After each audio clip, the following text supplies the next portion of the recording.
Es muy difícil, conociendo a Galdós, no sentirse galdosiano, pero también es muy difícil no sentirse cervantino, no sentirse barogiano.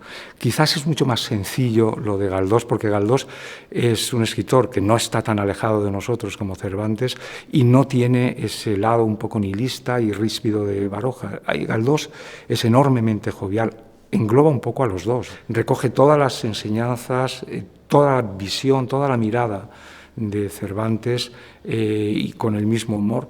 Todas las novelas de Galdós, incluso en los momentos más trágicos o más tristes o melancólicos, siempre hay un apunte de humor, un apunte de bondad, de simpatía y bueno, esto quizás Baroja no lo tiene y en ese sentido para mí, claro, Galdós es muy superior a Baroja, siendo Baroja mucho, pero en cambio no es inferior a Cervantes.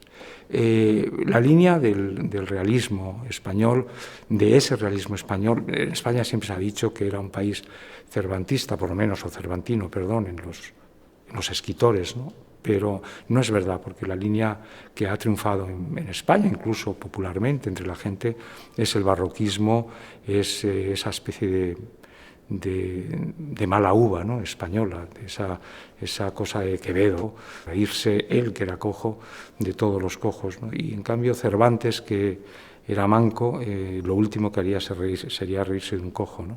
Eso Galdós lo ha aprendido muy bien y por eso la literatura de Galdós, 100 años después, 150 años después de ser escrita, todavía conmueve a muchas gentes y no irrita a nadie, ¿no? Y lo mismo le pasa a Cervantes. En cambio, otros escritores que también son realistas, pues hay algo más ríspido, algo más antipático quizás, ¿no? Y de Galdós lo que es maravilloso es esa simpatía que nos envuelve a los lectores y desde luego a los que, en fin, trataríamos de parecernos un poco a lo que él hizo, que es mucho. Bueno, yo creo que la obra por antonomasia de Galdós es Fortunata. Estoy en estos días leyéndola por, no sé, cuarta o quinta vez. Me quedo asombrado de cómo con una historia que es prácticamente no pasa nada, es la historia de dos mujeres, es como en El Quijote, que es la historia de dos que van por la Mancha. O sea, si se tuviera que resumir el argumento de Fortunata y Jacinta, sería un argumento que cabría no en la mitad de un folletín, en la primera página y en la última de un folletín, no hay nada más. Y sin embargo, las lecciones, tanto para el lector como para el escritor, son inmensas, ¿no?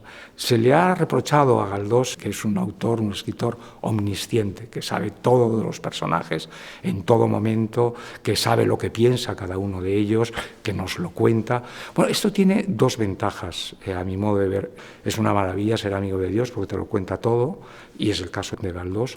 Luego tiene una ventaja enorme para el lector porque Galdós trata al lector igual que se trata a sí mismo. Es decir, le está diciendo, vas a saber lo mismo que yo en todo momento, que no lo saben los personajes.